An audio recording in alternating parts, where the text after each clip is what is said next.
설교 본문은 마태복음 13장입니다. 3절부터 23절입니다.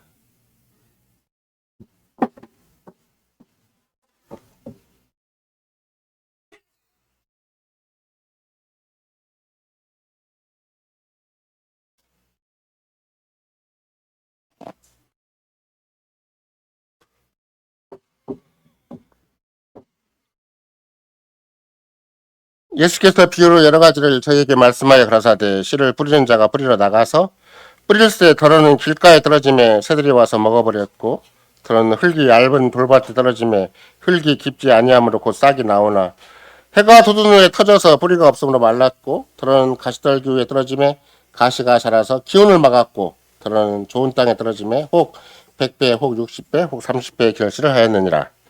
귀 있는 자는 들으라 하시니라. 제 아들이 예수께 나와 가로되 어찌하여 저에게 비유로 말씀하시나이까. 대답하여 가라사대 천국의 비밀을 아는 것이 너에게는 허락되었으나 저희에게는 아니 되었나니 무릇 있는 자는 받아 넉넉하게 되되 무릇 없는 자는 그 있는 것도 빼앗기리라. 그러므로 내가 저에게 비유로 말하기는 저희가 보아도 보지 못하며 들어도 듣지 못하며 깨닫지 못함이니라. 이사야의 예언이 저에게 이루었으니 일렀을 때 너희는 듣기는 들어도 깨닫지 못할 것이요 보기는 보아도 알지 못하리라. 이 백성들의 마음이 완악하여져서 그 귀는 듣기에 둔하고 눈은 감았으니 이는 눈으로 보고 귀로 듣고 마음으로 깨달아 돌이켜 내게 고침을 받을까 두려움이라 하였느니라. 그러나 너희 눈은 봄으로 너희 귀는 들음으로 보기 있도다. 내가 진실로 내게 이르노니 많은 선지자와 의인이 너희 보는 것들을 보고자 하여도 보지 못하였고 너희 듣는 것들을 듣고자 하여도 듣지 못하였느니라. 그런즉 씨 뿌리는 비유를 들으라. 아무나 천국 말씀을 듣고 깨닫지 못할 때는 악한 자가 와서 그 마음에 뿌리는 것을 빼앗나니 이는 곧 길가에 뿌려온 자요. 돌밭에 뿌리웠다는 것은 말씀을 듣고 즉시 기쁨으로 받되 그 속에 뿌리가 없어 잠시 견디다가 말씀이 인하여 환난이나 핍박이 일어난 때에는 곧 넘어지는 자요.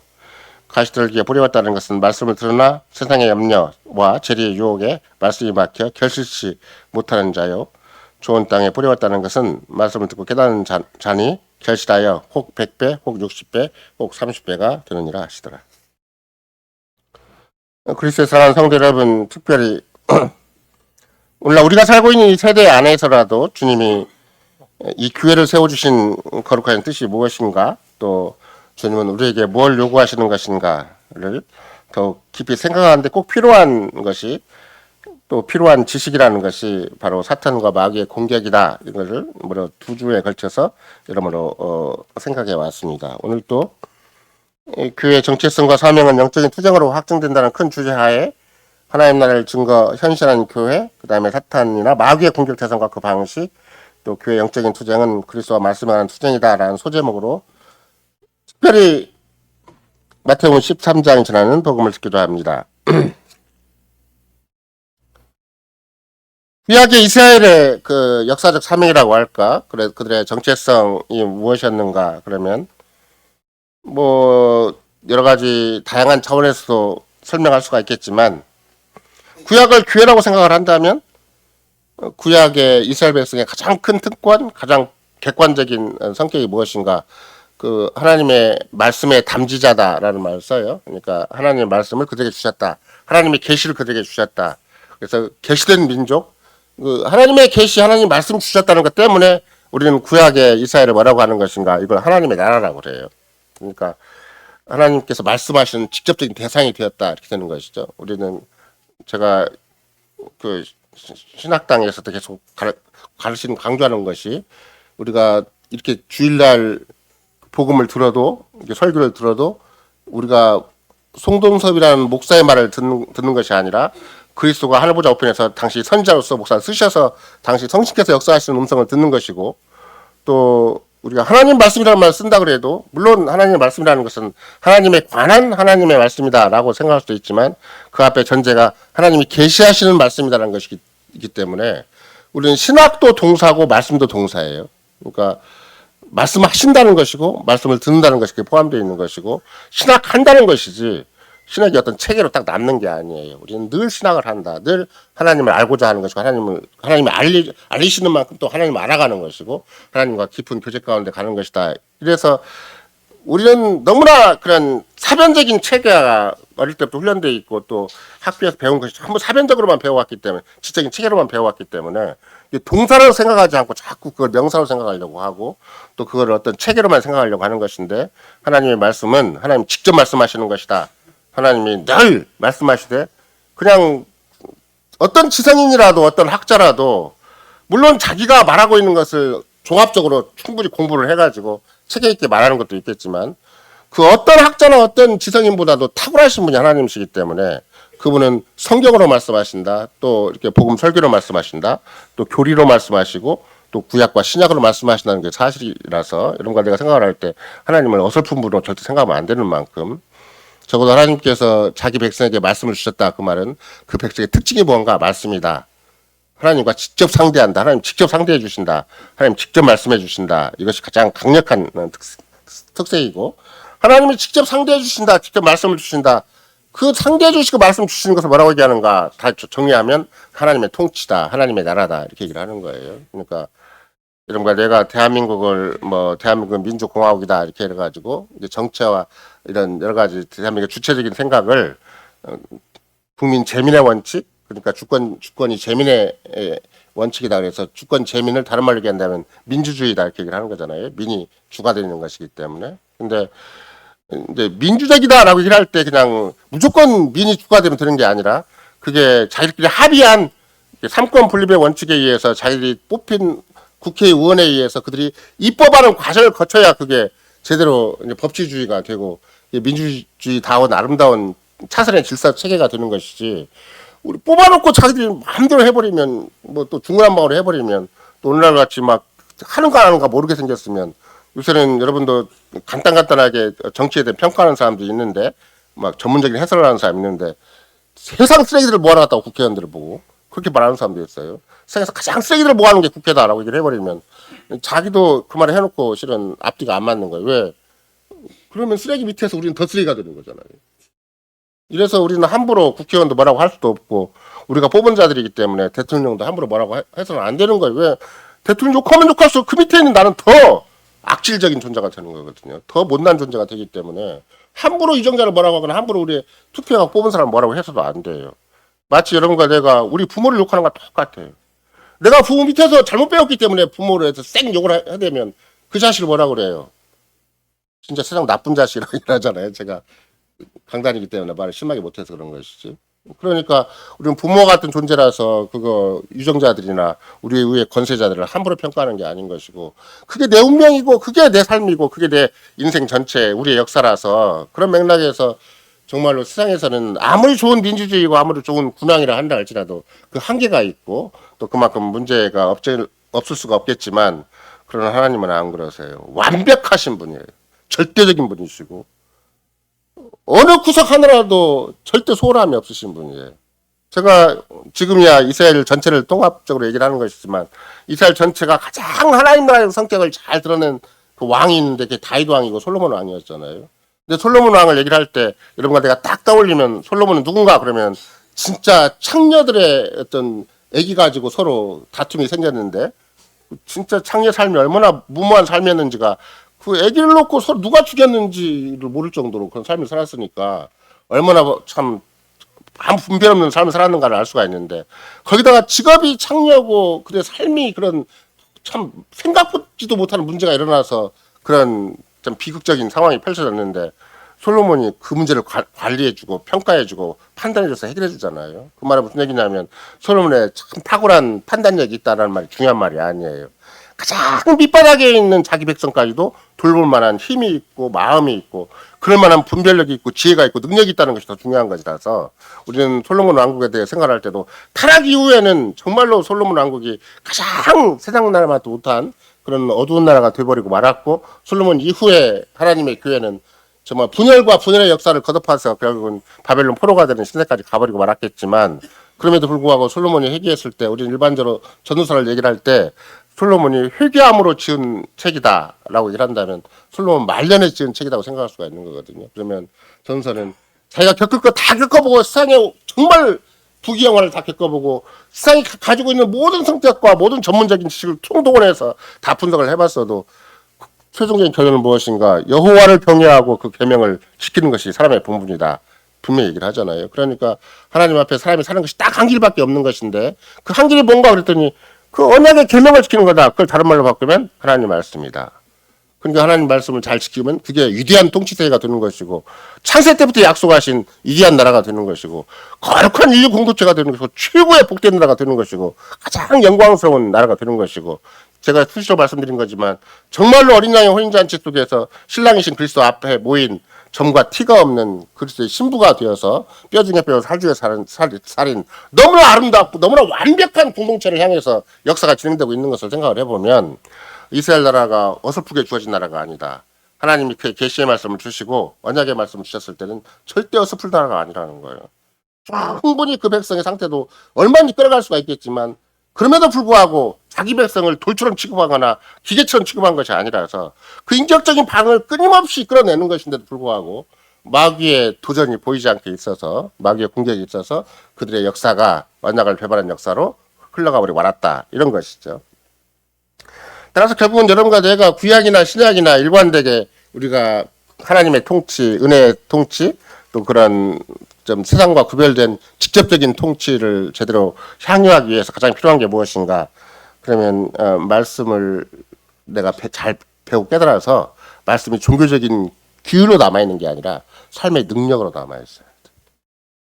말씀을 생각하면 생각할수록 자꾸 내 삶이 보이고 이게 분별력이 생기고 말씀을 깨달으면 깨달을수록 자꾸 힘이 나고 여유가 생기고 훨씬 자기 인생의 보람과 가치가 확인되고 그 말씀에 능력이 안 생기면 자꾸 종교 정견으로 알아들어요. 좀 착하게 살고 열심히 살고 뭐 좀 선하게 살고 이렇게 그런 것이 아니에요. 세상건건 말씀에 의해서 현실을 보는 거예요. 그러면 그게 내가 말씀을 보고 현실을 보고 깨닫는 것이고 거기에 순종하는 것이고 그걸 믿는 것이지만 그게 뭐가 돼요? 살아계신 하나님께서 그리스도 안에서 우리를 다스리는 것이 돼요. 그 삶의 그 똑같은 문제인데 똑같은 현실인데 똑같은 코로나인데 이게 주님의 나라가 되는 거 아니면 세상 나라가 되는 거 딱 구분돼 버려요. 똑같은 문제를 안고도 내가 주께 순종하는 것이고 주의 말씀을 따르는 것인가? 주를 의지하는 것인가? 통치의 혜택을 받는 것인가? 아니면 이 세상에 그냥 일반 과학법칙 불신 세계 속에서 막 살아남기 위해서 몸부림치는 거 있잖아요. 거기 나도 휩쓸리고 마는 것인가? 그 엄청난 차이예요. 인간의 부질없는 노력으로 그냥 그 운명, 어두운 운명을 극복하려고 그냥 발버둥치는 것인가? 아니면 하나님의 따뜻한 자비하신가, 보살피신가, 하나님의 은혜, 그 어떻게 보면 특별하게 우리에게 이렇게 자상하게 보살펴 주셔서 나로 하여금 든든하게 하나님을 의지하고 현실을 잘 가름하게 하시고 어떤 문제와 상황이 주어지든지 간에 나는 변함없이 주의 나라와 주의 뜻과 주의 영광을 도모할 수가 있는 것인가? 이런 큰 가름이 되기 때문에 말씀의 능력이 있고 없고에 따라서 큰 차이가 생겨요. 말씀의 능력이 없는 사람들은 대부분의 복음주의들이고 대부분 자유주의자들이고 대부분의 거짓교회 식구들인데 그런 사람은 어떻게 하는 것인가? 그냥 경전으로 들어요. 열심히 살자, 착하게 살자 하고 마는 것이죠. 그러니까 이제 그런 사람들 일관되게 이런 정치적인 상황이 벌어지고 우리나라 같이 경제적인 상황이 벌어지면 그냥 거기에 올인을 해요. 진짜 마음 거기에 있어요. 정치가 잘 되는 거, 세상 정치가 잘 되는 거, 세상 경제가 잘 되는 거, 잘 먹고 잘 사는 거, 좀 더 행복한 거. 거기에만 관심이 있으면 어떻게 되는 것인가? 그걸 하나님과 아무 상관이 없고 그리스도와 아무 상관이 없고 성경과 아무 상관이 없는 세계를 자기 혼자 부질없이 세상 사람과 똑같이 살아가는 것이 되는 것이기 때문에 교회인지 세상인지 구분이 안 되는 말이 교회인지 세상인지 구분이 안 되는 것이지 만약 지금의 관점을 생각해보면 뭐가 되겠어요? 하나님의 통치를 실질적으로 거부한 사람들이다. 그런 거예요. 하나님 말씀을 거부하고 하나님이 이 땅에 역사 속에 세우신 인류가 마땅히 나가야 할 길을 아예 거부해버리고 내가 알아서 내 인생 살아간다. 내가 내 인생의 주인이다. 난 내가 알아서 내 인생을 성공할 수 있고 행복할 수가 있다 생각을 한다면 자력 구원적인 삶을 살아가는 거거든요. 이런 것들이 무서운 우상숭배고 이것이 하나님을 대적하는 것이고 또 하나님 앞에 패역한 삶을 살아가는 것이다. 이렇게 생각한다면 하나님의 거룩한 나라의 주권은 의외로 지극히 인격적인 것이라서 말씀으로만 하신다. 역사의 마지막까지 말씀을 하신다는 게 신비해요. 세상은 절대 말로 안 되니까 나중에 결국은 물리적인 힘을 가하는 것이고 만약 그것이 자기 뜻대로 되지 않는다 그러면 이제 뭐 권력을 악용해서라도 권력을 이용해서라도 기어코 자기 권력을 유지하는 방식으로 끌어가는 것이 세상사잖아요.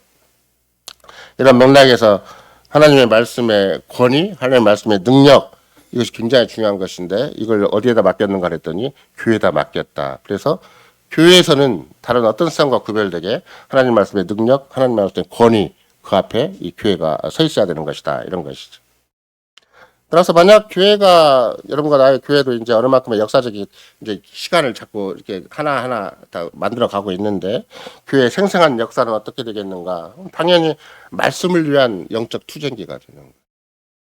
아, 우리 교회도 행여나 어떤 도전이 있고 어떤 문제가 있다면 정말로 말씀을 회복하기 위해서 말씀에 순종하기 위해서 끝까지 말씀을 붙잡고 현실을 가름했는가? 이게 교회 역사예요. 그렇지 않고 그냥 세상에서 우리끼리 합의해가지고 우리끼리 힘을 합쳐서 우리끼리 역량을 모아서 뭘 해결했다가 해결했어도 아무런 의미가 없어요. 어떻게 코로나를 제치했는가? 막 의학적인 방법을 나섰고 아무 의미가 없어요. 제가 늘 드리는 말씀이잖아요. 우리는 절대 의학적인 속인에서 죽는 거나 죽고 사는 법이 없는 거라고. 세상에 있는 여러 가지 사고사에서 죽고 사는 법도 없는 것이고 인간이 가진 세상적인 자연적인 생명과 죽음의 법칙에서 죽고 사는 법이 없어요. 우리가 정말 그리스도의 것이라면 반드시 하나님 뜻이 있어야만 죽고 사는 것이지 단순히 의학적인 인과관계 때문에 죽는 법은 절대 없는 것이다. 그러면 의학적인 인과관계를 벗어나려면 어떻게 해야 되겠어요? 오늘 주님 살게 해주신 뜻을 알고 거기에 올인을 하는 것이고 거기에 충성하는 것이고 그 끝까지 의지하는 거예요. 끝까지 주님께 호소하는 것이고 주님이 또 너는 여기까지 사는 것이 내 뜻이다 그러면 계속 주님 앞에 순종하고 감사하고 내 갈 길 가는 것이고 그런 것이지 그게 막 세상적인 의학적인 소견이 두려워서 아니면 세상적인 조건이 또 내 몸의 여건이나 집안 여건이 힘들어서 절대 그런 법은 없어요. 왜? 전능하신 하나님이시고 신실하신 아버지이기 때문에 절대 그럴 리가 없어요. 그분이 무기력하신 분이거나 우리에게 무관심한 분이 절대 아니라서 우리는 절대 우리가 섬기는 하나님이 완벽하신 분이고 절대자인 분이고 그래서 우리와 관계를 가장 긴밀하고 가장 절대적으로 소유하기를 원하시고 관리하기를 원하시고 그렇게 인도해 가시는 것이지 그걸 행여라도 소홀하게 생각을 하면 우리는 세상사람과 똑같아지는 것이다. 막연히 세상사람과 똑같아지는 정도가 아니에요. 철저하게 그리스도 통치를 거부하는 거예요. 그래서 철저하게 하나님의 살아계심을 거부해버리는 것과 똑같은 것이기 때문에 그래서 우리의 주의 성격이 뭐예요? 여러분과 나의 주의 성격은 기본적으로 뭘 잘하고 못하는 것이 아니에요. 하나님께 반역하는 거예요. 하나님을 거부해버리는 것이 우리 주의 성격이고 우리 삶의 성격인 것이지 진짜 전능하신 분이라면 여러분과 내가 우리 집안에 뭔가 제가 꼭 그렇게 비유를 드려 죄송하지만 삼성이나 현대 거대 재벌에 가장 가까운 친척이 있다. 물론 그분도 돈이 있다고 해서 나한테 함부로 돈 주는 건 아니겠지만 그럼 돈 문제가 생기면 어떻게 하겠어요? 그분과 관계가 가까운 가까울수록 더 손만 벌리면 될 거 아니에요. 근데 그런 삼성이나 현대 대재벌이 옆에 있는 것보다 우리는 전능하신 하나님이 우리 몸과 영혼에 필요한 것들을 전혀 부족하지 않게 완벽하게 공급하실 수 있는 분이시다. 근데 안 하신 이유가 있다. 그건 나를 위해서다. 우리를 위해서다. 생각을 하면 그분 앞에 답이 있는 것이지 우리의 결핍된 여건 앞에 답이 있는 건 아니거든요. 그러면 이 여건에도 불구하고 내가 주님 앞에 주님 뜻이 있고 주님 나에게 맡기신 있으면 그 일을 감당하겠는가 아니면 그 여건을 자꾸 달라고 호소해서 주신 다음에 가겠는가 이런 이제 나중에 분기점이 생기긴 하겠지만 이런 맥락에서 교회는 가장 생생한 역사를 어떻게 만들어내는 것인가 하나님께 순종하는 역사를 만들어내는 것이고 하나님 말씀을 붙들고 마귀의 도전 마귀의 공격이 있을 때 그것과 영적인 치열한 투쟁을 해내는 것이 진짜 교회의 역사다 이렇게 생각할 수가 있는 것이죠. 이런 맥락에서 우리는 끊임없이 반신적이고 반신국적인 것이 도대체 어떤 요소인가를 잘 생각을 하셔야 돼요. 제가 반신적이고 반신국적인 요소다라고 얘기할 수도 있고 또 무기독적, 비기독적, 반기독적인 것도 대부분의 한국적인 여건 속에서 또 오늘날과 같이 여러분과 내가 교회가 막 세상에 유행한 것처럼 보이는 시대 속에서는 반신적이고 반신국적인 것도 문제가 되겠지만 무기독적, 반기독적, 비기독적인 것이 가장 문제가 돼요. 거의 그리스도 상관없이 현실을 가름하려고 그래요. 그래서 오늘의 여러분의 설교의 가장 초점도 마귀가 어떤 식으로 공격을 하겠는가 그러면 그리스도적인 것을 공격하는 거예요.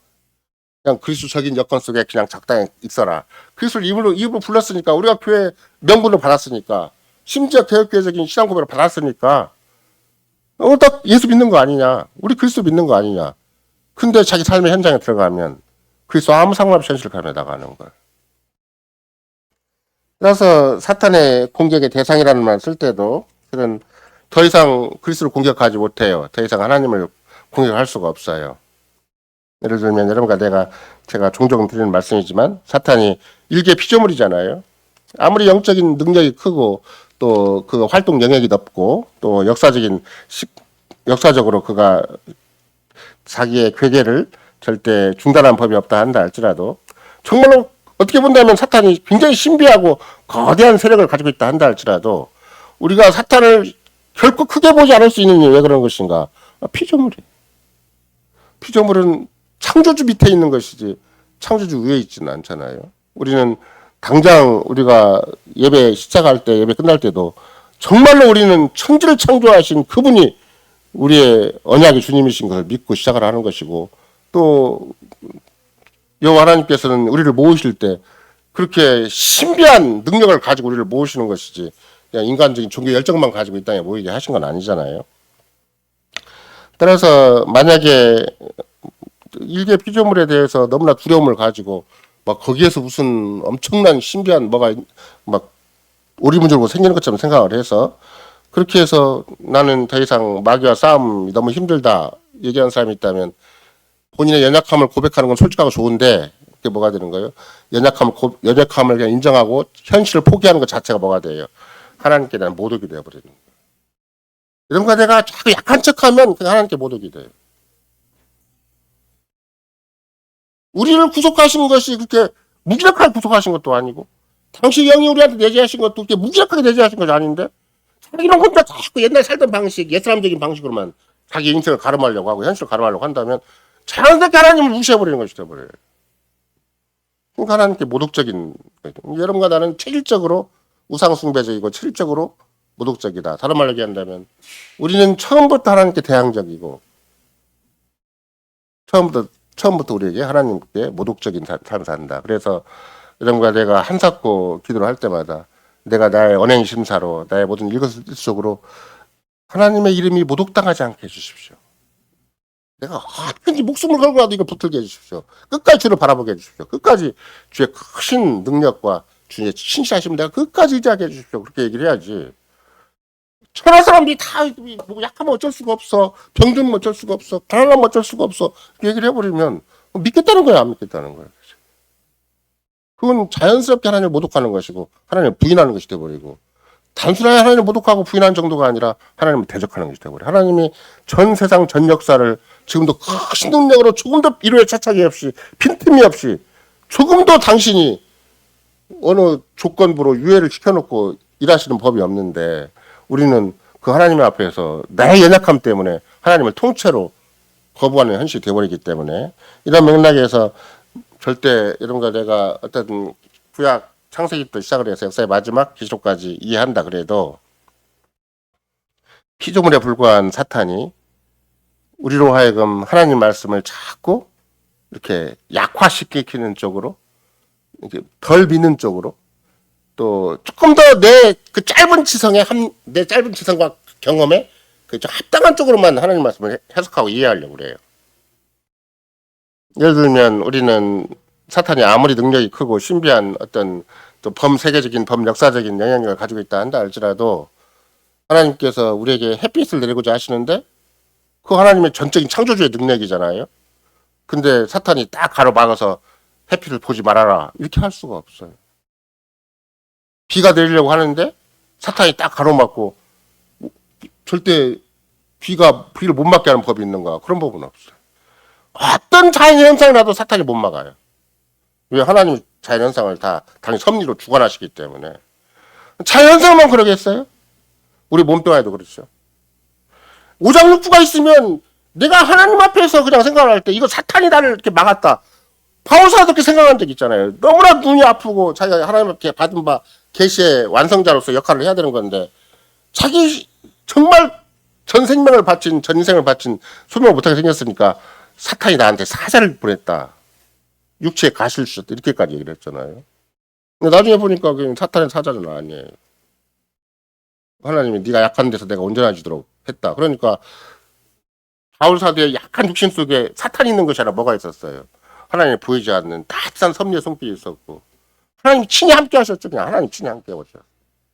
육신의 어느 구석도 그냥 육신의 법칙에 따라서 움직이는 게 아니에요. 오장육부가 자연스럽게 생물학적인 과정에서만 인과관계를 통해서 움직이는 게 아니에요. 하나님의 신비한 능력으로 함께 해주시는 것이고 우리 몸과 영혼이 그리스도의 것인 만큼 그리스도 것답게 우리를 다스려 주시는 것이지 영혼만 그리스도의 것이고 몸은 그리스도의 것이 아닌가 그런 법은 없어요. 한 인격체로서 한 전인으로서 날 충분히 관리해 주신다. 그러니까 내 육신도 쉽게 생각하지 말고 약하면 약한 대로 하나님 이만큼 약하게 하셨구나. 내가 완벽하게 건강한다고 해서 제가 지난번에 말씀드렸잖아요. 2단 옆차기, 3단 옆차기, 뭐 5단 옆차기 한다고 해도 그게 훌륭한 거 아니라고. 왜? 그렇게 하나님 영광이 되는 법은 없어요. 오히려 우리에게 주어진 약함 속에서 하나님의 강하심을 알게 되는 것이고, 오히려 하나님을 절대적으로 신뢰하고 끝까지 하나님을 인정할 때 하나님께 영광이 되는 것이고, 오히려 그 약함 속에서 더 하나님 앞에 신실한 사람이 되는 것이지, 세상적으로 육신적으로 강하다고 해서 그 사람이 늘 하나님께 영광이 되는 법이 없고 하나님의 뜻을 이루는 법이 없어요. 왜? 자기도 모르게 자기 힘을 의지하고 자기 자신을 의지하게 되면 아무것도 아닌 것이 되어버려요. 그건 얼마나 하나님 앞에 가증스러운 것이 되겠어요. 이런 맥락에서 뭐 자연이나 우리 육신도 마찬가지겠지만 하나 더 생각을 해보면, 하나님이 나에게 말씀을 통해서든지 기회를 통해서 이제 은혜를 내리고자 해요. 사탄이 막을 수가 있는 것인가? 그거 못 막는 거야. 그래서 저항할 수 없는, 우리는 그 칼빈 5대 강령이나 돌드싱을 배울 때 뭘 배워요? 저항할 수 없는 은혜다라고 배우잖아요. 절대 못 막아요. 심지어 우리의 완악한 고집이 있어도 하나님은 자꾸 부드럽게 만들어서 회개케 해서 은혜를 받게 하시는 것이지. 유일하게 그럼 왜 사탄이 그럼 역사를 하는 거예요? 마귀가 왜 역사하는 거예요? 속이는 거예요. 너 예수 믿는다고 하지만, 너 그리스도의 것이라고 하지만, 너 어차피 세상에 살아온 게 이거 아니야? 네 인생 이거 아시고 네 집안 이 꼴인데 뭐 뭘 대수가 있다고? 세상이 다 이 모양 이 꼴인데 뭘 대수가 있다고 네가. 그리고 자꾸 속이는 거예요. 성경이 아닌 것으로. 이런 맥락에서 여러분과 나는 절대 하나님이, 사탄이 아무리 위대하고 신비한 능력을 범세계적으로 범역사적으로 가졌다 할지라도 절대 하나님이 약속하신 거, 하나님이 친히 함께 하시는 거, 하나님이 직접 내리시는 것을 방해할 수가 없고 그걸 막을 수가 없는 것이다. 자연적인 여건도 그렇고 영적인 여건도 그렇다. 이건 철저하게 믿으셔야 돼요. 우리는 여차하면 육신은 육신대로 그냥 세상에 맡겨버리고 마음만 같이 관리해가지고 뭐 하나님 앞에서 살똥말똥 하려고 그러는 건데 안 그래요. 우리는 몸도 영혼도 그리스도의 것이에요. 몸도 구속을 받았지만, 영혼도 구속을 받았지만 몸도 구속을 받은 거예요. 우리의 뼈나 우리의 오장육부나 우리의 심장과 폐부가 똑같은 게 아니에요. 똑같이 아파도 낫는 방법이 다르고 관리되는 방법이 달라요. 의학적인 법칙만 지배하는 게 아니에요. 내가 주님을 현실하면 안 이렇게 해서 딱 정지되어 있는 거예요. 주님 앞에 할 일이 있으면, 주님의 뜻이 있으면 오장육부가 머리부터 발끝까지 다 완벽하게 구속된 존재이기 때문에 머리카락 하나가 빠지는 게 그냥 빠지는 게 아니고, 세상과 똑같이 빠질 때는 뭐 어떻게 세상과 똑같이 막 뭐 발모제를 바른다든지 아니면 뭐 머리를 심는다든지 뭐 희한한 방법을 쓰겠죠. 구태여 그렇게 노력할 필요가 있는가 하는 내가 주님 앞에 생각을 해봐야 되는 거예요. 정말 주님 앞에 사는 방식은 무엇인가? 우리는 머리부터 발끝까지 주님에게 속한 자로서 주님의 것으로서 우리 현실을 살펴야 되는 것이고, 우리의 시간 공간은 다 주님께 속한 자로서 현실을 가름해야 되는 것이지, 잘못하면 이제 그걸 속이는 게 뭐예요? 그걸 마귀가 속여서 과학이 크게 보이고 의학이 크게 보이고 세상 학문과 경험이 크게 보이고 내가 더 크게 보이고 내 경험이 크게 보이게 되면 마귀한테 속는 거죠. 마귀는 우리의 옛사람적인 기질을 활용을 한다. 마귀는 세상사가 똑같은 그런 인격과 삶을 자꾸 이용을 해서 나를 속이는 것이죠. 그래서 결국은 여러분과 나도 궁극적으로 사탄이 속여서 얻는 결과가 무엇인가 하면 그게 뭐예요? 하와의 경우를 본다 할지라도 선을 취하지 않고 악을 취하게 만들었다. 그런 거잖아요. 선악과 중에 특별히 선을 취한 것이 아니라 악을 취하게 만든 거죠. 속이는 방식은 먹음직도 하고 보암직도 하고 지력할 만큼 탐스러운 방식으로 자기 기준, 자기 평가, 자기 판단, 자기 경험이 따로 있어서, 물론 하와는 경험이 따로 있는 건 아니겠죠. 그래서 한 번 툭 떨어지잖아요. 그 다음부터 계속 그것이 자기 논리가 되고 그 삶의 어떤 차원이 되어가지고 그걸 또 한 번 더 이용해서 넘어지면 또 한 번 더 이용하는 거, 한 번 더 이용하는 것이고. 그래서 점점 겉으로는 그 하나님 앞에 산다 하면서도 시간이 흐름을 갈수록 하나님께서 멀어지는, 하나님을 피해서 도망가는 식이 되는 것이죠. 이런 맥락에서 우리가 생각을 한다면 결국은 사탄은 하나님을 대적할 수가 없기 때문에 그리스도를 대적할 수가 없기 때문에 누구를 대적하는 것인가? 사탄은 하나님의 영도 대적하지 못해.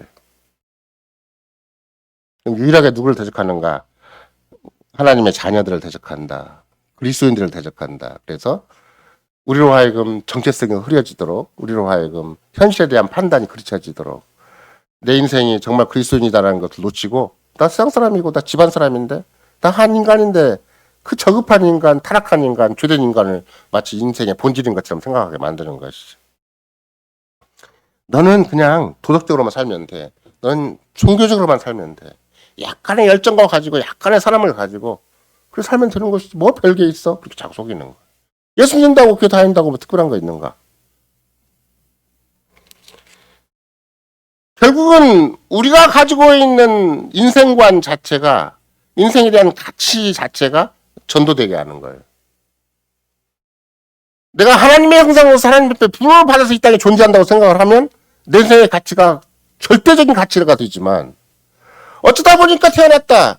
살다 보니까 이런 여건을 가지고 이런 부모 밑에서 대한민국 전라북도 전주시에 살고 있다. 이렇게 생각을 해버리면 이런 세계 속에서 내가 어떻게 내 홀로 고귀한 가치를 만들어낼 수 있는가? 없죠. 그러니까 형편대로 살자, 주어진 대로 살자, 되는 대로 살자 이렇게 되어버리는 거예요. 내가 하나님 앞에 부름받은 건 전혀 생각이 안 나요. 하나님 나를 이 땅에 내셨다라는 생각이 없어요. 하나님 나를 이 땅에 내셨으면 내 부모는 나를 냈다 할지라도 나를 관리를 못하게 아무리 부모가 능력이 있어도 나를 어떻게 해보지 못할 자기 한계가 있겠지만 하나님이 그리스도 안에서 내 아버지가 되실 때는 절대 나를 방관하시는 법이 없고 홀로 방치하시는 법이 없고 네 인생 가진 거 그냥 세상 형편들아 적당히 살아라고 하시는 법이 없어요. 어떤 부모가 자식을 놓고 적당히 살아라는 부모가 없듯이 하물며 전능하신 하나님이 우리 아버지가 되시는데 너 적당히 살다 그만둬라 이런 법이 어디가 있겠어요. 그런 법 없어. 아픔도 우리를 하나님이 작품으로 만들어가게 주시는 것이고 우리의 여러 가지 괴로운 여건도 하나님이 필요하니까 주신 것이고 어떻든지 세상을 의지하지 말고 자기를 의지하지 말고 세상 따라가지 말고 주님을 따라 살아라고 우리에게 계기가 되게 해주신 것이고 필요 충분 조건이 되니까 주신 것이지 그게 그냥 우리한테 어쩌다 보니까 인생이 이 모양 이 꼴인가 그렇게 사는 법이 절대 없어요. 가치의 전도를 시키자는 게 마귀의 방식이에요. 사탄이 그렇게 역사를 하는 것이죠. 그러면 가치 전도를 어떻게 시키는 거예요? 복음의 광채를 흐리게 하는 방식이라는 게 성경이 가르치는 거예요. 복음을 힘이 없이 만들어버려요. 내가 믿는 게 진짜 복음인데 내가 그리스도의 피로 구속받은 것이 진짜 전 역사가 움직이는 가장 핵심적인 이유와 목적이고 근거가 되는 건데 전 역사가 왜 존재하고 왜 흘러가는가? 그리스도 구속의 사건이 있었기 때문에 그런 거거든요. 근데 나는 그걸 소홀하게 알아요. 뭐 세상 현실 바라보면 뭐 직장 현실 바라보면 뭐 이거 나는 진짜 직장에 가시 다 사나온 천만다행인 것이고 조금만 무슨 조건만 생겨도 그냥 여차하면 좋은 직장 쫓겨나서 막노동을 해야 할 수밖에 없는 것이고 뭐 이렇게 생각을 하게 되면 생존 경쟁이라는 그런 가장 취약한 삶의 토대 정말로 어떻게 보면 허덕거린다고 할까 아니면 전전긍긍한다고 할까 그냥 쫓기다시피 하는 인생이 되고 마는 거예요. 그런데 하나님이 나를 이 땅에 두셨다. 하나님이 창조하셨다. 하나님이 나의 아버지시다고 생각하는 사람은 그렇게 쉽게 살지는 않죠. 어떤 사소한 문제라도 절대 나는 주의 뜻을 거슬리기보다는 차라리 모든 피조물을 포기합니다. 주님, 내가 사는 이유와 목적이 세상에 있는 것이 아닌데 그저 세상에 그 유치찬란한 안정과 행복에 있는 것이 아닌데 내가 이 땅에 존재하는 이유와 목적이 무엇입니까? 향해서 집요하게 주님 앞에 호소하고 그래서 내가 오늘 살다 내일 죽는다 할지라도 오늘만큼은 주의 나라와 주의 뜻과 주의 영광을 구하게 해주시라고 기도하고 매달리는 거예요. 그게 오늘 살고 내일 사는 방식인 것이지 우리가 뭐 얼마나 대단한 인생 산다고 막 명함 짜가지고 막 사방팔방 돌려가면서 그런 인생 사는 게 절대 아니에요. 그러니까 결국은 만약에 복음의 광채를 흐리게 한다는 말을 다른 말로 바꾸면 뭐가 되겠어요? 죄관이 없어지게 만들어요. 나의 죄됨을 그냥 나 괜찮아라고 만들게 만들어. 내 옆 사람과 비교해보면 또 다른 세상 사람과 비교해보면 이 정도 양심 가지면 깨끗한 거 아니야? 원죄에 대해서 한번 감각이 없게 만들어요. 나는 숨 쉬는 것 자체가 그리스도를 생각지 아니하면, 그리스도를 믿고 의지하지 아니하면, 성신을 의지하지 아니하면 하나님을 반역하고 있다는 생각이 별로 없어요. 나는 존재 자체, 숨 쉬는 것 자체가 반신적이고 반신국적일 뿐만 아니라 비기독적이고 반기독적이고 무기독적인 것이 얼마나 무서운 일인가를 별로 심각하게 생각하지 않아요. 죄 문제를 가볍게 생각한다. 하루하루의 치명적인 문제 생각하지 않아요. 그리스도가 날마다 필요하지 않아요. 대언자가 날마다 필요한 게 아니에요. 마치 변호사를 여러분과 내가 끼고 살면 변호사 비를 대야 될 거 아니에요. 근데 완벽한 변호사가 하나님 보좌 앞에서 우리 대언자로 계시는데도 불구하고 내가 죄를 감추고자 하고 내가 죄가 없다고 생각하는데 변호사가 왜 필요하겠어요? 그런 생각 자체가 마귀가 교묘하게 우리를 속인 것이고 복음의 광채, 복음의 능력, 정말로 복음의 복음다운 성격을 자꾸 놓치게 만드는 거죠. 내가 오늘 지금 아프고 괴롭고 내 이웃과 좀 사이가 안 좋고 내 집안에서 좀 큰 소리도 잘못 쳐다가 괜히 뭔가 문제가 생겼는데 복음과는 무슨 상관이 있겠는가 생각을 하는 거예요. 그래서 결국은 사탄이 가지고 있는 가장 유효한 방식은 무엇인가? 그 가장 날카로운 무기는 무엇인가? 그게 이제 속임이라는 것이죠. 속임. 그 속임의 일차적인 모습이 죄와 죄에 대한 감각, 죄에 대한 인식이 전혀 결핍되게 만드는 것이고 무엇보다도 심지어 자범죄에 대해서도 별로 크게 생각지 않게 만들어요.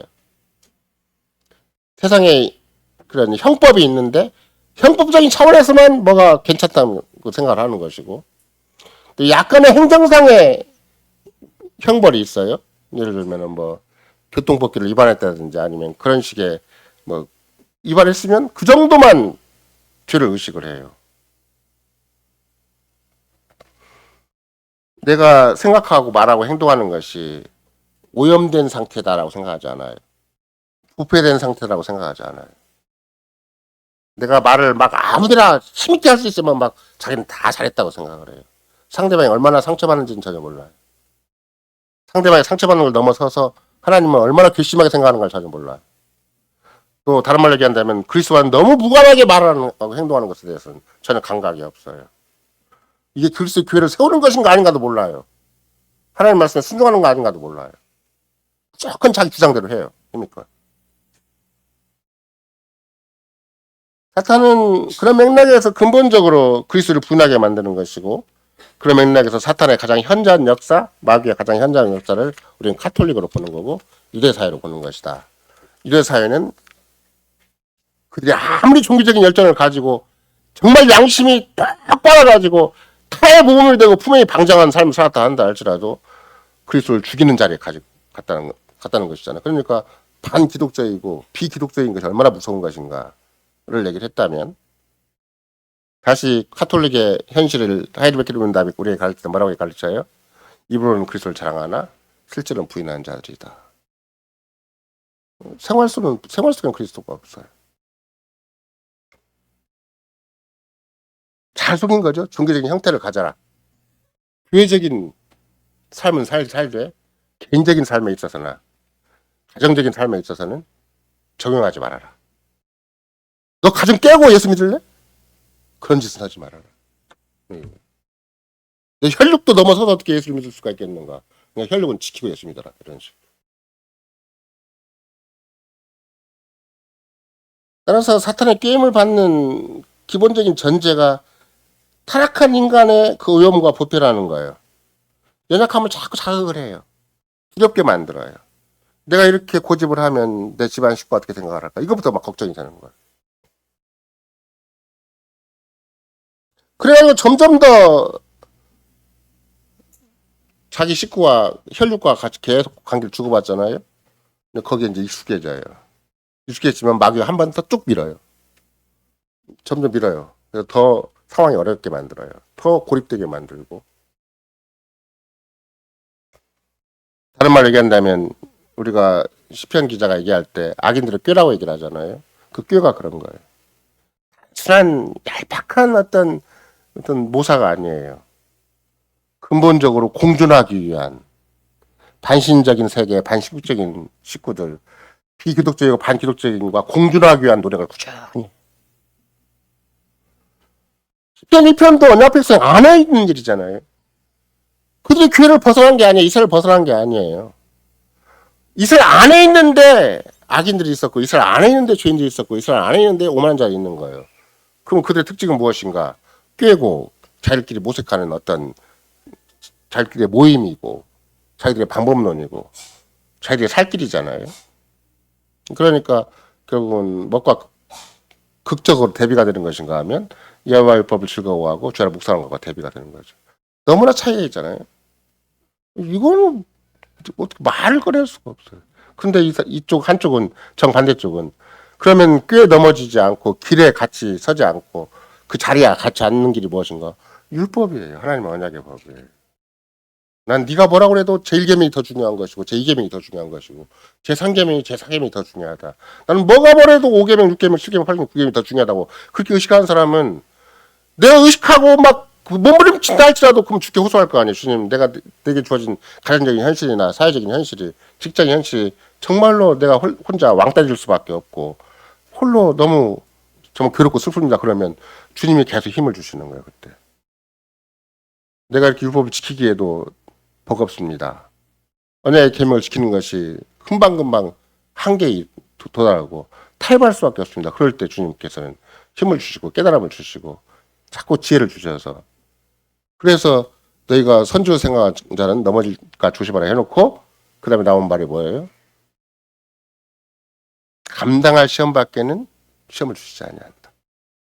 감당치 못할 때는 피할 길을 주신다. 같이 연결돼 있어요. 1계명과 연결돼 있어요.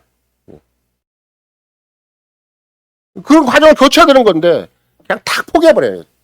이 거대한 직장이 있고 안락한 직장이 있고 먹고 사는 기반이 나한테 있는데 내가 이걸 어떻게 포기해?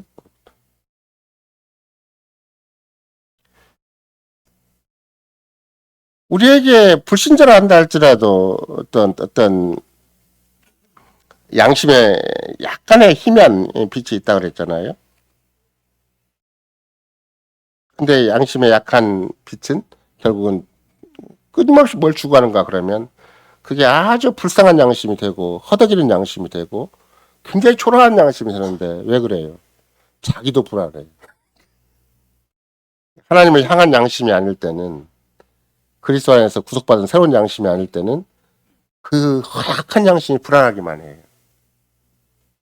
두들리기만 하고 막 쫓겨다니다시피 한 양심이 되는 거고 자기는 양심을 지켰지만 겨우 자기 의 하나 조금 챙겼기 때문에 그도 뭐 이렇게 튼튼한 건 절대 아닌 거거든요. 더군다나 그 양심을 가지고 자기 직장이나 자기 집안 식구들한테 무시를 당해봐요. 뭐 천기 만길 떨어져요. 속만 상하고 억울하기만 하고 상처만 가득한 인생살이가 되는 것이죠. 그래서 자기를 변호하기 위해서 자기를 보호하기 위해서 끊임없이 뭔가를 아이디어를 내요. 그게 꾀라는 거예요. 그런 사람끼리 모여서 또 방법론을 구사를 해요. 나중에 그런 사람들은 뭐 그 양심이 조금 화인 맞은 상태, 양심이 무딘 상태로 가면 어떻게 되는 것인가? 남을 희생시켜서라도 우리끼리 안정을 도모하고 우리끼리 행복을 도모하고 우리끼리 유익을 도모하지 않도록 가버리죠. 집단적인 이기심으로 가버리는 거예요.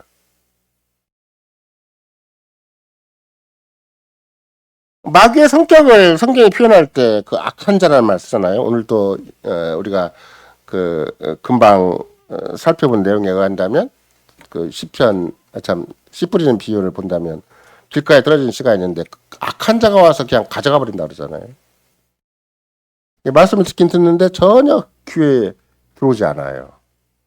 그 귀에 안 들어오는 것은 본인도 그만큼 무관심하고 거기에 대해서 별로 이렇게 애착이 없고 또 그걸 이렇게 사모하는 것이 없는 것도 있겠지만 종합적으로는 악한 자가 와서 뺏어가 버리는 거예요. 우리가 보통 길가에 떨어진 씨라는 것은 새가 와서 주워 먹는다는 그 씨를 쪼아 주워 먹는다는 식으로 일반화시키는 거잖아요. 근데 악한 자는 의외로 우리가 하나님 말씀 들을 때 건성으로 듣게 하신다. 건성으로 그냥 우리도 모르게 하나님 말씀이 아니에요. 하나님 주신 말씀인데도 불구하고 그건 가볍게 생각하라고. 귀가 얇아서 우리가 보통 팔랑귀라고 하잖아요. 이 세상에 대한 정보는 예민해요. 근데 하나님 말씀에서 전혀 예민하지 않아요. 뭐 건강 정보가 온다 그러면 굉장히 예민하고, 뭐 세상에서 주식의 정보가 온다면 굉장히 예민한데, 하나님 말씀이 내가 너희 아버지다라는 것 하나도 예민하지 않아요. 난 전능한 하나님이다 거기다 하나도 예민하지 않아요. 진짜 하나님을 믿으려면 기본으로 믿는 게 뭐여야 돼요? 우리 고백스 한다면 전능하신 하나님이시고 신실하신 아버지기에. 그래서 여러분과 나도 늘 강조하는 거지만 식사기도 맨 처음에 뭐라고 얘기를 해요? 식사기도 맨 처음에 전능하시고 신실하신 하나님 아버지. 우리 시작하잖아요. 전능하고 신실하신 하나님. 이 시작하잖아요. 식사 밥 먹을 때마다 생각하는 거예요. 내가 돈 많이 벌어서 잘 벌어서 안정되게 벌어서 밥을 먹고 사는 것이 아니라 전능하시고 신실한 하나님 아버지가 일용할 양식을 주신 것입니다. 아무리 세상에서 번들하게 돈 벌어도 주님이 나를 계속해서 내 생각을 지켜주시고 주님 앞에 은혜로운 삶인 것을, 주님 앞에 직분과 소명 있는 삶인 것을, 정말로 영원한 생명인 것을 주님이 확인시켜 주시지 않냐면, 아버지와 자식의 관계라는 걸 확인 안 시켜주시면 내가 먹고 사는 것이 아무 의미가 없어집니다. 헛되게 쓰이고 맙니다. 그게 우리의 기도 속에 다 포함되어 있어요. 내가 먹어서 어디다 힘을 씁니까 도대체? 내가 먹어서 살아나는 이유와 목적이 어디 있습니까? 그걸 그 기도에서 확인하게 돼 있어요. 내가 이 한 끼를 더 먹어가지고 힘을 내서 내가 도대체 뭐 합니까? 왜 존재합니까? 무엇을 위해 존재합니까? 무엇을 위해 삽니까? 난 누구입니까? 내가 이 땅에 이렇게 몸부림쳐 사는 이유와 목적이 어디에 있습니까? 이걸 확인하도록 식사기도가 되어 있어요. 근데 호포네로스가 악한 자는 자꾸 나의 나됨을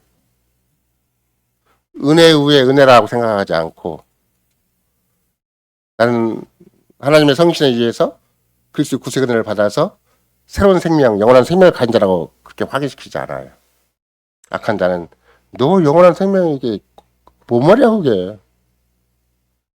세상 사람과 똑같은데 너 똑같이 몸부림쳐야 되고 똑같이 돈 벌어야 되고 똑같이 아침 일찍 일어나고 밤늦게 누우면서 수구에 떡을 먹는 것이지. 자꾸 우리는 세상적인 방법 없는 세상적인 공감대, 세상적인 일반적인 인간론, 거기서만 나를 평가하라고 그래요.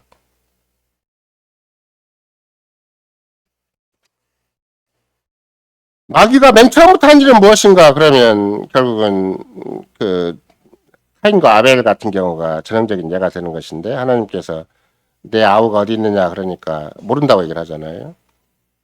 그러니까 처음부터 거짓말을 하는 거예요.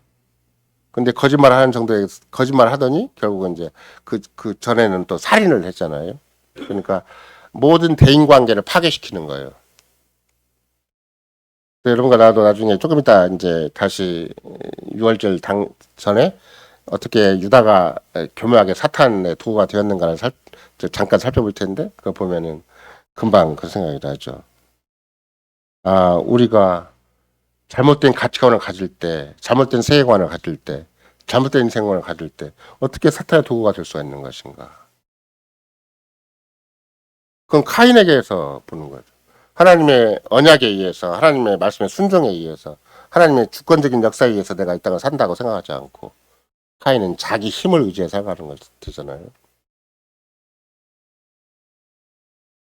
그 마귀의 성격이라는 건 그런 맥락에서 만약에 속임이라고 하는 것인데, 속임을 뭐라고 속였는가 그랬더니 살인을 해놓고 속였잖아요. 모른다고 했잖아요. 내가 내 아우를 지키는 자니까 이렇게 얘기를 한 거잖아요. 그 모른다는 행위는 하나님이 어떤 분인가에 대해서 무시하는 거예요. 하나님을 대적하는 행위를 하는 거죠. 하나님 모르시겠어요? 모르셔서 물어보겠냐. 하나님을 대놓고 거절하는 거죠. 그게 마귀가 카인을 통해 드러난 그 마귀적인 성격이죠. 이런 걸 나도 우리나라 속담에 무슨 속담이 있어요?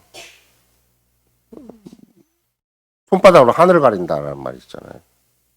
가려질 리가 없어요. 근데 가려요. 그리고 합법 합리화시켜요. 변명을 해요. 카인과 아벨 사이에 우리가 뭐 최초의 종교적인 핍박이라는 말을 쓸 수가 있고, 또 그게 언약을 파기한 최초의 인물이 카인이라는 말을 쓸 수도 있겠지만,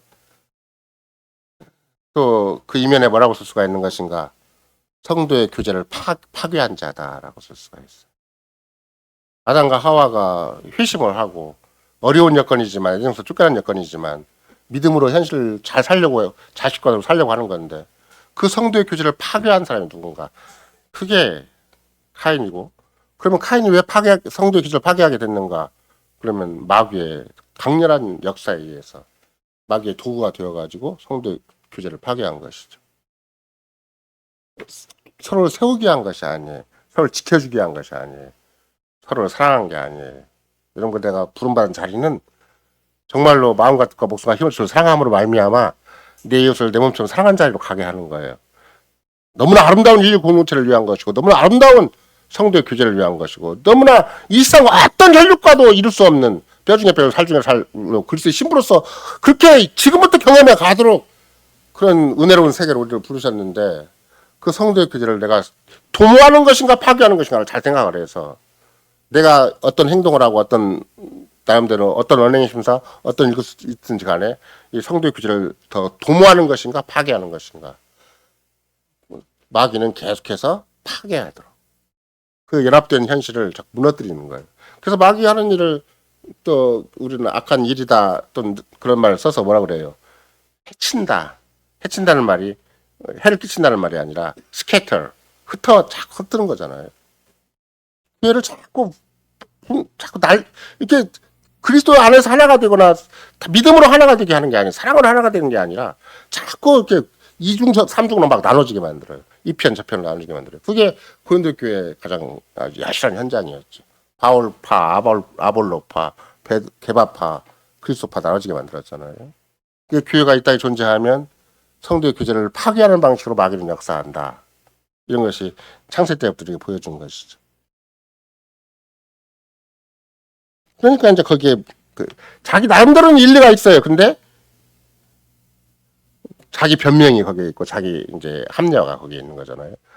예를 들면 모릅니다라고 정확하게 말했으면 좋을 텐데 또 그것도 뭐 거짓말이긴 하겠지만 내가 내 아우를 지키는 자니까. 근데 우리는 거꾸로 개혁해서 뭐라고 얘기한다고요? 나는 내 아우를 내 형제 자매를 지키는 자입니다. 이렇게 그러더라.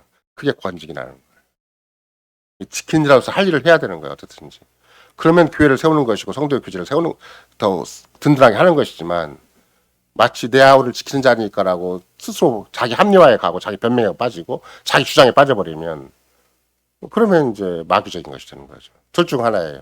내 아우를 지키는 자로서 살아가든지 아니면 내 형제 자매를 지키는 자로 살아가든지 아니면 그걸 파괴하는 자로서 내가 내 아우를 지키는 자니까 내가 내 형제를 지키는 자니까 그렇게 자꾸 이의를 제기하면 그건 마귀적인 요소가 되는 것이죠. 근데 그것이 안 되면 어떻게 돼요? 자기 뜻대로 안 되면 이제 물리적인 폭력을 가해요.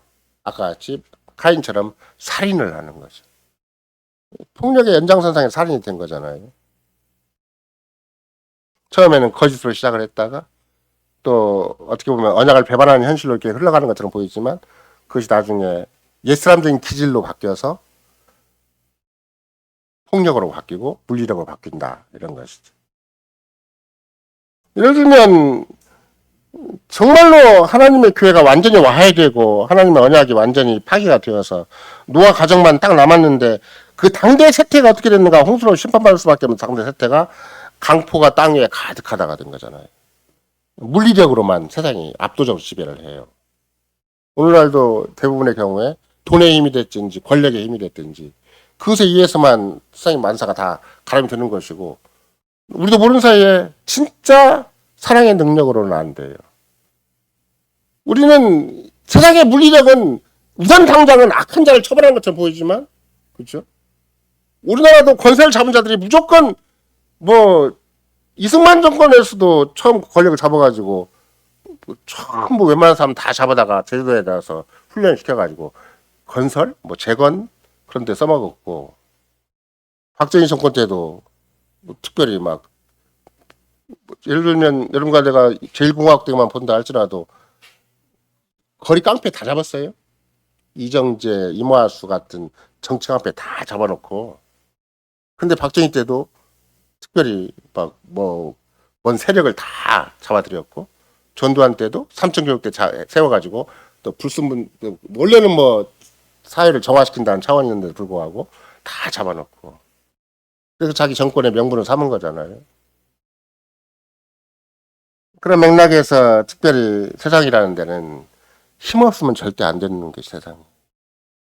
이런가 내가 학교에서 배울 때 착하게 살아라, 선하게 살아라 이렇게 안 배워요. 무조건 실력을 갖추어서 남을 지배하는 자리로 가라 그러고 적어도 삼권 분립의 체제가 생겨서 뭐 입법, 사법, 행정에 서로 균형을 이루고 견제를 이루려고 하놓고도 타다 보면 힘의 논리에 다 지잖아요. 아무리 법원이나 국회에 있는 사람이라 한다 할지라도 검찰이 강해버리니까 뭐 꼼짝도 못하는 것이고. 이게 세상에는 힘의 논리에서 좌지우지 되는 것이 세상사인데 우리나라만 그런 게 아니에요. 역사적으로 그랬어요. 역사적으로. 그게 배후에 누가 있는가? 마귀가 어디 감히 은혜로, 어디 감히 말씀으로, 어디 감히 사랑으로 통치한 세계가 어디가 있어? 어디 감히 진리로 통치한 세계, 은혜로 통치한 세계, 사랑으로 통치한 세계가 어디가 있단 말이냐? 그거를 아예 세상에서 딱 잠재워버리는 것이 마귀의 작전이에요. 그런 소망이 아예 들지 않도록. 그래서 실제적으로 마귀를 의지할 수밖에 없고 힘을 의지할 수밖에 없도록 돈을 의지하고 권력을 의지할 수밖에 없도록 이 세상 전체를 만들어. 그런 힘과 권력 밑에서 뭐 하는 거예요? 약간의 안정, 약간의 행복, 약간의 자기 이치를 인정받는 것이죠. 따라서 교회 영적인 투쟁은 뭔가 그러면 그런 하나님께 대한 적대 행위를 우리가 끝까지 거부하는 것이기도 하고 반신제이고 반신국적인 것을 거부하는 것이기도 하지만 우리가 역사를 잘 살펴볼 때 하나님의 그 통치, 신권 통치의 체제를 이 거룩한 교회에서 실현하게 하시는 것인데 이 거룩한 교회를 주님 그 마귀가 공격을 할 때 그럼 어떻게 공격을 하겠는가? 당연히 그리스도를 대적하는 방식으로 그리스도를 거부하는 형태로 입으로는 그리스도를 자랑하지만 실제로는 부인하는 형태로 마귀는 작전을 쓰는 거죠. 그러면 적어도 베드로 사도가 마귀를 대적하라고 얘기를 할 때도 그 전체적인 맥락은 어떤 거예요? 그게 직분제도가 딱 있고 여러분도 직접 베드로서를 딱 보세요. 그 앞에 분이 직분제도가 딱 있어요. 그리고 청년들에 대한 권면이 있어요. 그 다음에 제가 늘 드리는 말씀이지만 모든 염려를 주께 맡기라. 주께 신이 권고하심이라고 해놓고 마귀가 우리는 사자같이 삼킬자를 찾는다라고 얘기를 하거든요. 그래서 너희는 마귀를 대적하라 얘기를 하죠. 일상에서 마귀는 우리를 속이는 건데 어떻게 속이는가? 우리를 삼키고자 한다. 어떻게 사귀는가? 염려를 네가 알아서 해결하라 이런 거예요. 먹고 사는 문제를 네가 알아서 해결하라. 세상적인 방식으로만 해결하라. 이 세상에 마귀가 펼쳐놓은 방식이 있어요. 자기 삶의 안정과 행복을 추구하는 방식이 있어요. 그런 방식으로 네가 살아야지. 어디 감히 나를 의지하고 기도를 하고 전등하신 하나님께서 우리 아버지가 되시니까 신실하신 아버지가 되시니까 우리 몸과 영혼에 필요한 것은 우리가 어떻게 간절히 구하는 것보다 더 확실하게 응답하신다. 그런 말 쓰지 말아라. 그런 말 쓰지 말고. 너 세상적인 방식으로 살고 그냥 교회는 다니고.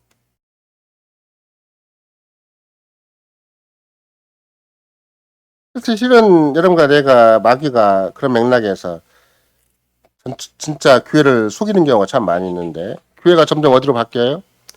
그래서 교회도 돈의 힘, 물리력이 있는 교회, 세상적인 여러 가지 조건이 갖춰진 교회를 더 이제 큰 교회로 생각을 하고 그게 참 교회로 스스로 자처를 하는 것이죠.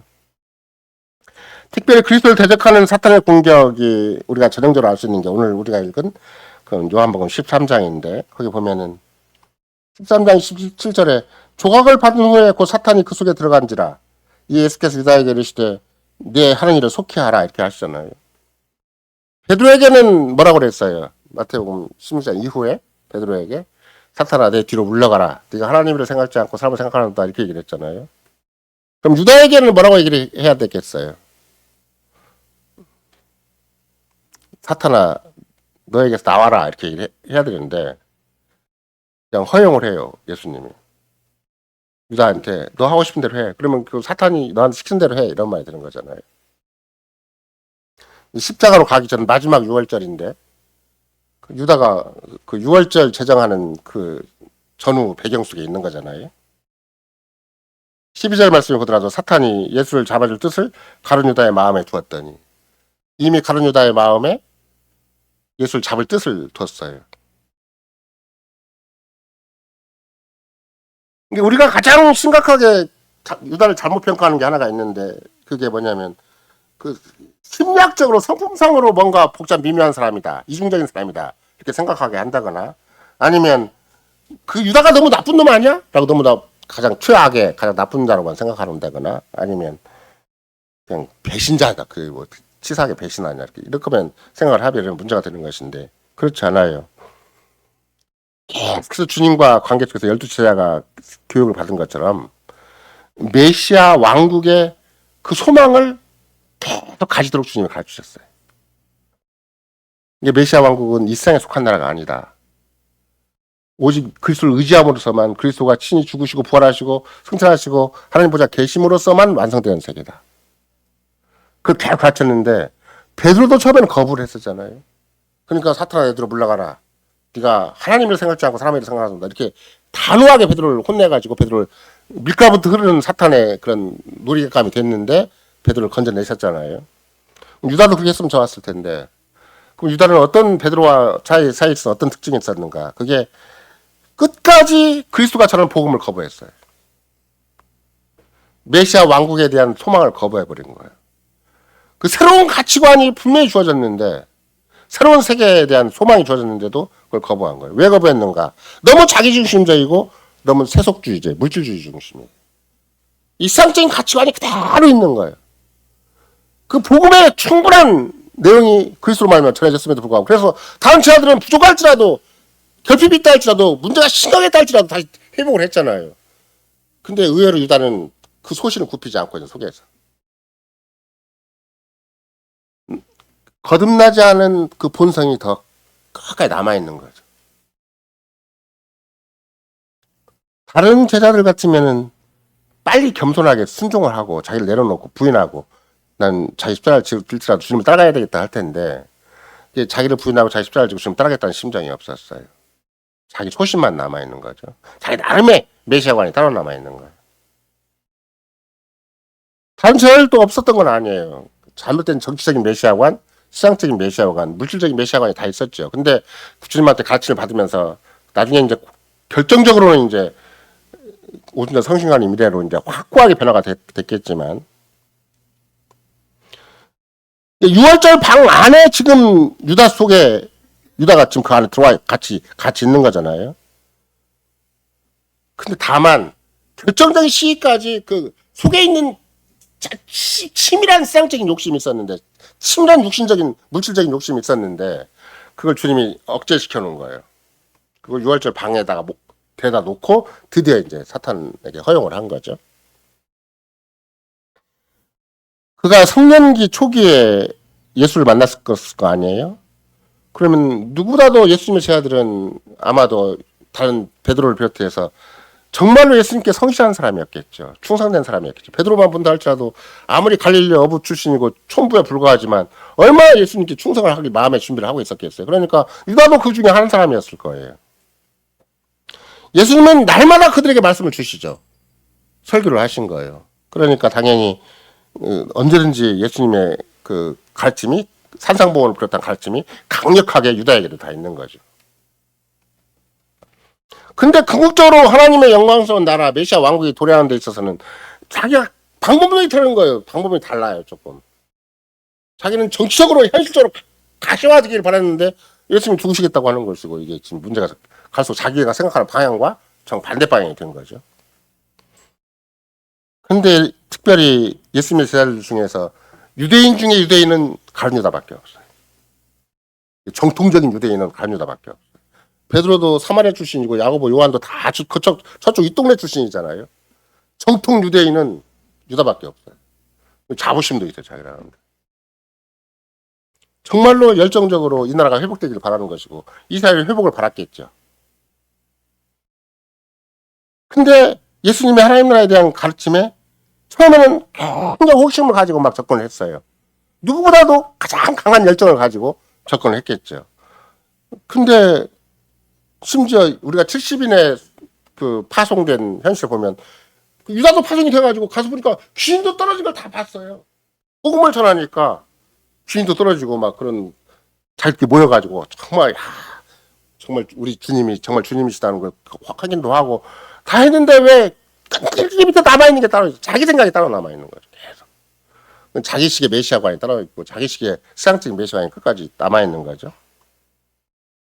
점점 더 시간이 흘러가면서 예수님의 가르침은 자기와 간격이 자꾸 넓어지기 시작을 해요. 아, 내가 전적으로 동의할 수 없는 부분이 있구나. 그래서 결국은 메시아관에 대해서 이질감이 자꾸 생기는 거예요. 시간이 흐르면 흐를수록. 처음에는 살롬의 그 어머니의 치맛바람 때문에 야고보 요한도 같은 맥락이었죠. 주의 나라가 임하시면 내 아들 하나는 좌청령으로 내 하나는 우베코로 삼아달라고 하니까 야고보 요한도 같은 생각을 가지고 있었고 베드로도 같은 생각을 가지고 있었어요. 당연히 유다도 같은 생각, 같은 정적인 메시아관에 또 서양적인 메시아관에 다 사로잡힌 건 다 똑같아요. 똑같은데 왜 유다만 유독 끝까지 그 생각을 포기하지 않고 있었는가? 나머지 시아들은 점점 더 시간이 흘러갈수록 예수님의 가르침에 자연스럽게 동화돼가는데 유다는 의외로 소신이 강했어요. 왜? 정통 유대인이라는 것 때문에. 그게 오히려 큰 단점이 된 거죠. 나중에 결정적으로 예수님이 이제 멸류관을 받아야 되는데 자기들 지도자로서 왕이 돼야 되고 이 민족을 재건할 자로 세워야 되고 이 교회를 회복할 자로 세워야 되고 로마 세력을 대적할 자로 세워야 되는데 예수님이 그걸 포기하고 죽겠다는 거예요. 그러니까 이제 사탄이 그동안에 집요하게 유다를 이끌었던 그 마음도 사탄에 주입된 마음이었는데 그러면 결정타를 한번 내려보자라고 생각을 합니다. 결정타를 내려보면 진짜 메시아 같으면 정말 열정된 천사를 불러서라도 이 로마 병정들뿐만 아니라 여기에 있는 모든 악한 사내들인 공회원들뿐만 아니라 이 대장 무리까지도 다 싹쓸이 할 것이다. 잘못된 판단을 한 거죠. 마귀가 그렇게 인본적인 방법론, 세상적인 방법론을 살짝 딱 유한테 집어넣은 거예요. 그러니까 여러분과 내가 세속적인 가치관을 가졌을 때 마귀의 도구가 될 수가 있어요. 그래서 심지어 이제 무리들의 열정이 점점 식어지기 시작을 했고 나중에는 예수님이 자꾸 죽겠다고 하니까 나머지 12살 다 도망가려고 그랬어요. 실은 다 도망갔잖아요. 나중에 보니까 예수님 막 잡혀가니까 아무도 안 낳고 도망갔잖아요. 너희도 가려느냐 그러니까 이제 간신히 베드로나 소수만 주의 말씀이 여기 생명의 말씀이 여기 있으니 우리가 어디를 가릴까라고 고백을 했지만 결정적인 때는 다 도망가 버렸죠. 도망갈 수 있는 마음의 기본 바탕이 유다에게도 있었고 나머지 제자들에게 다 있었던 것이죠. 이런 마음에 끝까지 거부된 마음, 아무리 예수님의 설교를 통해서 예수님의 말씀을 통해서 산상보훈적인 그 위대한 나라를 그게 펼쳐 보여주셔도 산상보훈을 제대로 수용하지 못한 어떤 유다의 생각, 그것은 거짓된 메시아관, 사이비적인 메시아관 때문에 유다는 끝까지 자기 눈앞에 보이는 현실을 놓고 자기 나름대로 해석을 하게 된 것이고 자기 나름대로 어떤 계기를 만드는 것을 사탄이 계속 주입을 시킨 것이죠.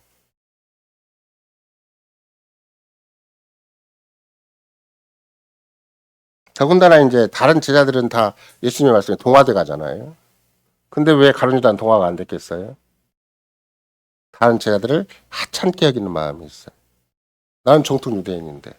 저건 저 사마리아 후예들, 갈릴리 포로들의 후예들이잖아요. 난 정통 유대인인데. 자기 영혼의 분을 자발적으로 사탄에게 내어주는 거예요.